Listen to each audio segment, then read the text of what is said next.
आज इस देश की पूरी जनता को बहुत अच्छे से समझ आ गया होगा कि जो इंसान हमारी आवाज बन के, हमारी ताकत बन के मौके पे हमारे साथ खड़ा रहता है, उसका क्या हर्ष होता है, उसके साथ किस तरह का बर्ताव होता है, उसकी जान तक खतरे पे आ जाती है।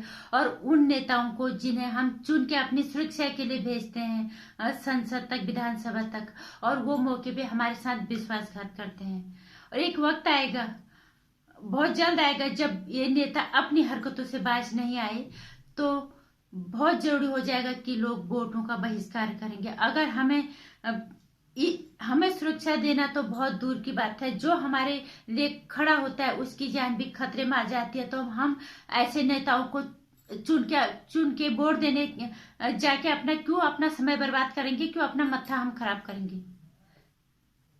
जिस तरह से आज अर्णव गोस्वामी ने सुबह बोला कि मेरी जान को खतरा है, इसमें कोई शक नहीं है, क्योंकि औरों को चाहे जिस तरह से भी लगे, मेरे को तो शुरू के दिन से, उनकी गिरफ्तारी के दिन से ही लग रहा था कि उद्धव ठाकरे ने सिर्फ और सिर्फ अर्णव गोस्वामी को जान लेने की मकसद से ये सारा जाल बिछाया हुआ है।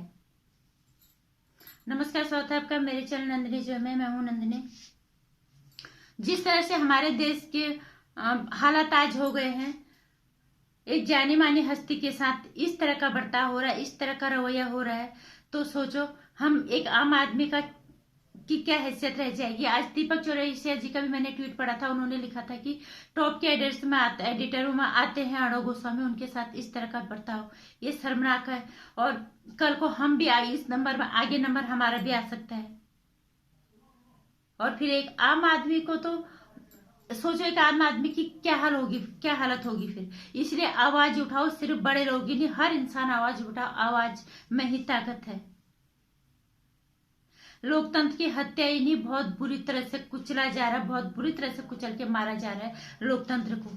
बहुत लोकतंत्र की दुहाई देने वाले लोग यहाँ पे, किसी की आंखें नहीं खुल रही, किसी को कुछ दिख नहीं रहा है। अर्णव गोस्वामी जी ने जवाब बोला है कि मेरी जान को खतरा है, इसमें बिल्कुल भी जान को वाकई में खतरा है। मुझे पहले दिन से ही लग रहा था, जिस दिन पहले चीज उद्धव ठाकरे की निष्ठा, पहला उन्होंने क्या वो केस खुलवाया, 2018 का केस खुलवाया, लेकिन कानूनी जानकारी जितने लोग कह रहे हैं कि कोई भी पुराना केस जब खोला जाता है तो वो मजिस्ट्रेट की परमिशन के बगैर उसको नहीं खोला जाता, खोला जाता। ये उनके घर पे धमक जाते हैं, बिना कानूनी सलाह लिए, बिना उनकी परमिशन लिए, बिना वहां से इजाजत लिए अर्णव गोस्वामी के घर पे धमक जाते। पहले तो ये शक था कि ये कुछ न कुछ इसमें दाल में काला ही है।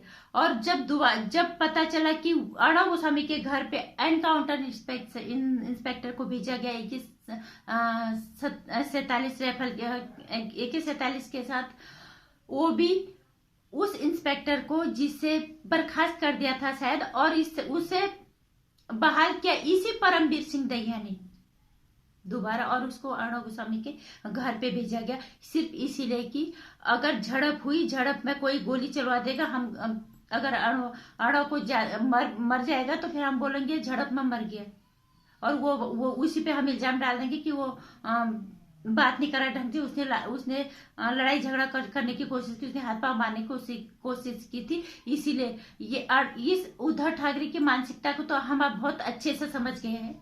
इनका जो गृह मंत्री अनिल देशमुख, वो उससे भी नीच इंसान है। इनके घरों में बेटियां या बेटे नहीं है क्या, जो ये बोल रहे थे कि अब हम उस महिला को न्याय दिलाएंगे, क्या नाम है, कुछ अजीब सा नाम भी उसका है, कि हम उसको न्याय दिलाएंगे। दिशा सल्यान लड़की नहीं है क्या, सुशांत सिंह राजपूत लड़का नहीं है क्या, तुम्हारे घर में ये सब हो जाए तब तुम्हें कौन न्याय दिलाता है। बहुत न्याय दिलाना आ रहा है उसको, वो केस जिसपे बंद हो गया। इनका कुल मिला के अर्णव गोस्वामी को जान से मारने का प्लान है, और अब उन्हें शिफ्ट कर दिया गया उस जेल में जहां पे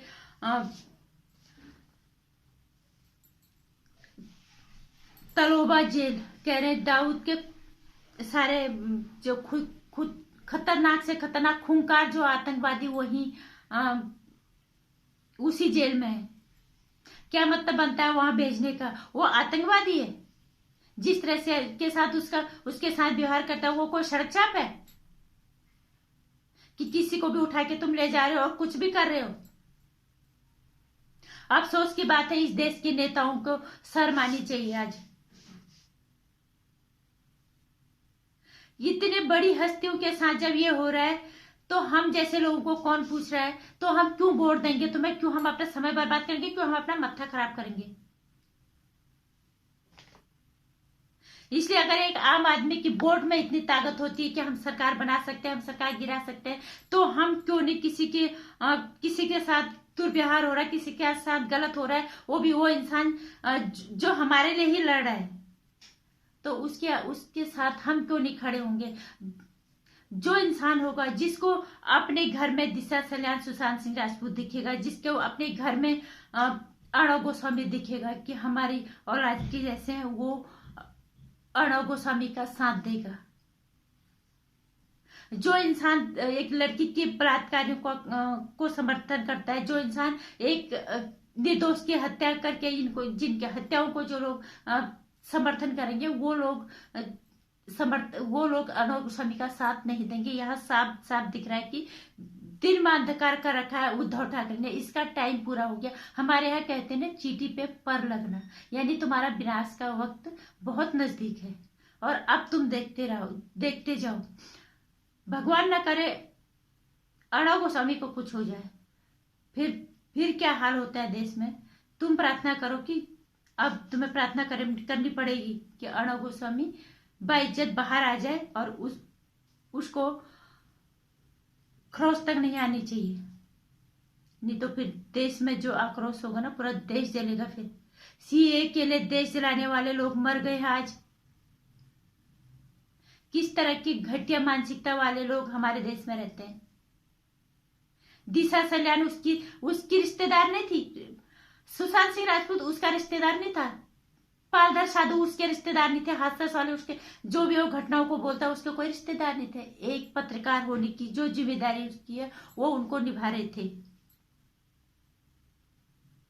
एक पत्रकार का काम होता है जनता की आवाज बन के सच को जनता के सामने रखना और जनता का साथ देना, लोगों को अवगत कराना। वही काम कर रहे थे अर्णव गोस्वामी। लोगों को जगाने का काम कर रहे थे, लेकिन भ्रष्ट लोगों को ये सब कहाँ पचता है।